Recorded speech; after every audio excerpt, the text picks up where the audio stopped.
injusticia cometida en contra de uno es una amenaza en contra de todos. Justicia y perspectiva con Isabel Herrera.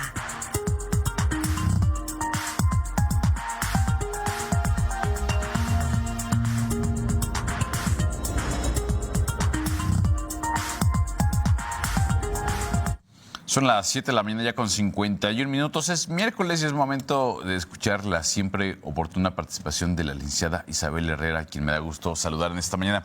Isabel, ¿cómo estás? Muy buenos días. Es un gusto saludarte y bienvenida a este es tu espacio. Marco, muy buenos días. Muy contenta de estar otro miércoles por acá desde mi alma mater. Un saludo a todas las personas que nos están mirando, que nos están escuchando y a todas aquellas personas que hacen posible que nuestra imagen y nuestra voz llegue a todos los hogares queretanos. Marco, la participación pendiente. Recibí justamente muchos mensajes de inbox de personas pues un poquito desconcertadas con el tema que abordé en estos micrófonos. Esa vez fue vía remota, a distancia, sobre abuso sexual infantil, y a pesar de que es un tema que he abordado en otras ocasiones en estos micrófonos, es un tema que sigue latente, porque recordar que desde el 2022 está establecido que Querétaro junto con Tlaxcala ocupan el número 2 a nivel nacional en cuanto a abuso sexual infantil. Compartía ciertas cifras que son verdaderamente lastimosas, porque de 1,000 casos de abuso sexual que se dan, solo 100 se denuncian. De esos 100 denunciados, solo 10 se judicializa la carpeta y solo 1 llega a una sentencia condenatoria. Entonces, justamente referir, un poquito aterrizar lo que menciona la UNICEF con respecto del abuso sexual infantil, que es lo más importante, que justamente se da este abuso, esta violación, en un entorno donde hay una asimetría de poder, donde justamente está mediando pues esta relación desigual de poder entre un niño, niña y adolescente y un adulto o un mayor de edad o una persona de la misma edad que se dice una persona coetánea. Y ya he referido en estos micrófonos pues que obviamente sucede que el primito de 9 años abusa de la primita de 4, de 5 años, ¿no? Entonces, sí son cuestiones que suceden, y entonces aquí hablamos de que hay una víctima, pero que también tenemos una víctima que es un victimario, ¿no? Y entonces, obviamente, ¿qué pasa con el abuso sexual infantil? Pues se viola justamente este derecho a vivir una vida libre de violencia, el derecho que tenemos a la intimidad, el respeto justamente a la privacidad, y lo que más afecta es este derecho que tenemos a decidir por encima de nuestro cuerpo, a la autonomía de nuestra anatomía y el derecho a que se respete nuestra sexualidad. Voy a comenzar con una frase que refiere Jacinto Benavente: en cada niño nace la humanidad. Pero ya he abordado cifras, he abordado en qué consiste el ASI. Hoy justamente me dirijo a ti, papá, mamá, cuidadora, cuidador de menores, de infancias y de adolescencias. ¿Cómo debemos de prevenir desde nuestros espacios el abuso sexual infantil? Primero es hablarle pronto sobre las partes del cuerpo con los nombres que les corresponden. Nada de ponerle apodos del sapito, la galletita. No. Decir las cosas como son, así como le llamamos pie al pie, llamarle a los genitales por su nombre. Y justamente que sepan lo que significan. También enseñarle que algunas partes de su cuerpo son íntimas y que no son para que todo el mundo las vea, porque, por ejemplo, cuando les llevamos al médico y le revisa, es porque papá y mamá o papá o mamá están presentes. Ahora hay que mostrarles también los límites del cuerpo. Nadie debe de tocar sus partes íntimas y mucho menos pedirle a otra persona que les toquen, porque muchos abusadores lo que hacen es que el primer contacto es les piden a los niños, a las niñas, a los adolescentes que los toquen. Acá lo que justamente se trata es referir que cada cuerpo tiene límites y no debemos de tocar sin el consentimiento de nadie. Obviamente también decirle que no está bien guardar secretos que tienen que ver con la anatomía, con el cuerpo, sin importar que les digan los secretos sobre su cuerpo, no está bien, y siempre se debe de compartir con papá, mamá o con la persona que confíen cuando alguien les está obligando a guardar el secreto sobre su cuerpo. Ahora también explicarles que nadie debe de tomarles fotos de sus partes íntimas.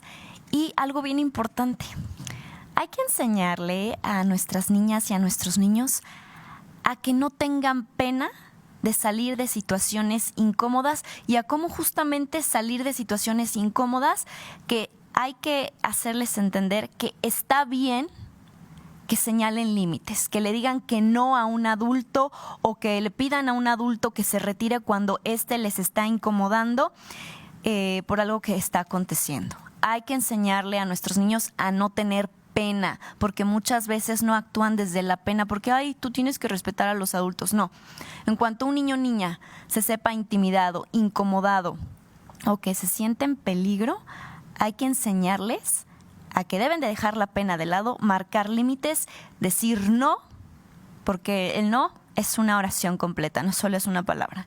Y a que sepan pedirle a esa persona que se retire. También tenemos que mostrarles a nuestras niñas, niños y adolescentes a tener una palabra clave para cuando él o la menor se sienta inseguro en alguna reunión o en su propia casa, que haya invitados, que tengan una palabra clave que usted como papá, mamá, adulto, cuidador, cuidadora, identifique para saber que algo no está bien, justamente para pasarle a buscar a una reunión o para saber que hay alguien que les está incomodando, ¿no? Y también hay que hacerles entender que nunca va a estar en problemas con usted, papá o mamá, por contarle un secreto que tenga que ver con su cuerpo. Independientemente de lo que pase, hay que referirle que por encima de todo está su seguridad y su comodidad, y que el hablar de su cuerpo o de secretos sobre su cuerpo nunca le generarán problemas con usted. También hay que explicarles que en ocasiones el contacto físico se siente bien, sí, cosquillitas, pero hay caricias secretas que no son adecuadas porque no tienen las intenciones adecuadas un adulto para con un menor. Y entonces aquí sí hay que precisarle que tal vez la caricia secreta no va a doler o no lo va a hacer sentir incómodo, simplemente es el principio de algo que ya no corresponde que el menor viva. Hay que enseñarles que no debe de permitir caricias secretas, aunque se sientan rico, aunque se sientan bien, de nadie, ¿no? Nadie debe de tocar su cuerpo porque muchas veces lo hacen con una intención negativa. Y también hay que explicarles a nuestras niñas, niños y adolescentes que estas reglas que acabo de compartir aplican incluso para aquellas personas que les caen bien, aquellas personas cercanas al entorno familiar, aquellos tíos, al novio de mi tía, también le aplican estas reglas, justamente a aquellas personas que son cercanas para nosotros y que pueden o no caernos bien. Para esas personas aplican, no solo para extraños o ajenos al entorno familiar, porque nadie más que papá o mamá pueden tocar sus partes íntimas y solo durante el baño o aplicando crema o algún producto o alguna medicina o aplicar algún medicamento. Solo papá y mamá te tocan en esos momentos, no en otros. Eso hay que dejarlo súper claro, pero estando en contacto con las personas que me escriben en redes sociales, también me pedían que hablara un poquito sobre el perfil del abusador. Estas reglas que compartí las pueden consultar en la página de Child Mind Institute, que justamente lo suben como psicólogos, pero también hay que abordar qué podemos detectar cuando una persona está siendo muy amigable con niñas, niños o adolescentes. Algo no nos vibra y hay que hablar justamente del perfil del abusador. Y bueno, hay factores psicológicos presentes en las personas que son abusadores sexuales infantiles. Lo primero es que son personas que cuentan con trastornos psicológicos que no han atendido, como el trastorno de la personalidad, trastornos de estados de ánimo, trastornos de control de impulsos. También son personas que tienen problemas de autoestima, que tienen esta dificultad para gestionar sus emociones y que han tenido experiencias traumáticas no resueltas en su propia infancia. ¿Cuáles son los rasgos que presenta un abusador sexual infantil? Lo primero es, le gusta manipular. Tiene una falta de empatía, tiene una dificultad para establecer relaciones sanas con personas de su edad, o sea, con adultos, y tiene una tendencia a ejercer el control y el poder con las demás personas, en especial las que están en situaciones vulnerables, como las infancias. ¿Cuáles son aquellos patrones de comportamiento de un abusador sexual infantil? Utiliza la coerción, o sea, la presión, la manipulación emocional, estos chantajes. El abuso de confianza es con las infancias. ¿Por qué? Porque un adulto lo detecta. Un adulto señala límites cuando percibe un chantaje emocional, ¿no? En cambio, el infante les han enseñado a sentir pena cuando externan sus opiniones, sus sentimientos o señalan límites. También aquí, justamente un patrón de comportamiento de un abusador sexual infantil es que va a buscar esa oportunidad de situación de vulnerabilidad de una infancia, que lo dejaron solito en el parque, que fue solito al baño. Va a estar al pendiente de esas situaciones que colocan en riesgo y en vulnerabilidad a la infancia o a la adolescencia. ¿Cuáles son las experiencias que derivaron a que esa persona se convirtiera en un abusador sexual infantil? Bueno, creció en un entorno familiar violento y abusivo, sufrió negligencia durante su infancia, tuvo modelos parentales disfuncionales, tuvo una falta de apoyo emocional que contribuyó a que en esta etapa adulta pues tuviera esta aparición de conductas abusivas hacia menores. ¿Cómo identificar a las personas que están por convertirse, que están en riesgo de convertirse justamente en abusadores sexuales infantiles? Hay señales de alerta que son muy evidentes. Presentan una falta de límites adecuados con las infancias, tienen comportamientos inapropiados, sexualizados y tienen patrones de relaciones interpersonales disfuncionales. Es importante justamente conocer estas señales de advertencia. ¿Por qué? Porque así nos contribuye a desarrollar estrategias para evitar situaciones de riesgo. Y justamente la semana pasada yo les decía esta reflexión de que qué pasa con aquellas infancias que jamás atienden o aquellas a las que no les creen que son víctimas de abuso sexual infantil, porque conozco casos cercanos de personas que aunque el menor o la menor le externe que es víctima de abuso sexual infantil por parte de la tía o del tío, los papás no creen. Aquí lo más importante es precisar que usted, papá y mamá, siempre tiene que creerle a su hijo. Hay que estar siempre alerta de su cuerpo. Ya hablé justamente de las laceraciones que puede presentar un menor, una menor en su anatomía, evidencia física, ya abordé eso justamente la semana pasada, pero sí referir que lo más importante es que siempre le crean a las niñas y a los niños, ¿no? Un menor no tiene esa capacidad, no tiene esa malicia para inventarse esos cuentos. Cuando un menor se atreve a confiar en usted y a referirle que es víctima de abuso sexual infantil o que una persona le hace sentir incómodo, créale siempre. Yo me voy a despedir hoy con una frase que dice: a menos que enseñemos a los niños la paz, alguien más les enseñará la violencia. Y esta frase es de Coleman McCarthy.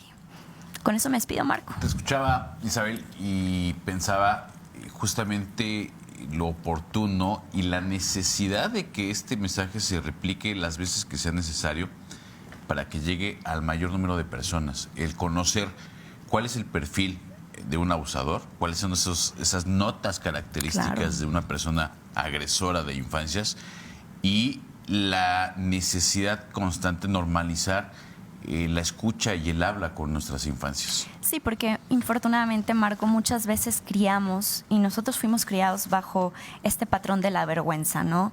De a un adulto le tienes que tener respeto y muchas veces esa vergüenza o ese respeto pues permitía que se dieran estas conductas inapropiadas de un adulto hacia las infancias, ¿no? ¿Por qué? Porque ¿cómo le vamos a marcar límites a un adulto? ¿Dónde queda el respeto? No somos iguales, ¿no? Entonces aquí yo creo que más bien hay que enseñar a nuestras infancias a despojarse de esa vergüenza, empezando a decir las cosas por su nombre, las partes del cuerpo como se les dice, nada de mi galletita, no. Hay que decir las cosas como son, tajantemente. Y dos, despojarnos de esta vergüenza y de este falso respeto que nos han enseñado por generaciones. de poder decirle a un adulto, oye, me estás incomodando, oye, es que ese señor me quiere seguir al baño, solo mi mamá me lleva al baño, ¿no? O ese doctor no me gustó cómo me está tocando, porque incluso mujeres adultas nos hemos sentido incomodadas por ginecólogos, que ya también abordar el tema de violencia obstétrica, que tal vez sentiste que no era un toque normal, sino una caricia un poquito ya con otra intención, y muchas veces con la pena de que estás ahí sola o que eres mujer y dices, bueno, es un señor de 70 años, igual y yo me lo estoy imaginando, pero muchas veces las situaciones sí son como las estamos viviendo. Entonces, despojar a los niños de esta vergüenza y enseñarles a decir las cosas por su nombre, yo creo que es lo más importante. Porque aparte hay un dato también que nos has compartido en este espacio. Un número importante de las agresiones sexuales en detrimento de infancias ocurre de personas que son cercanas a su primer círculo, familiares.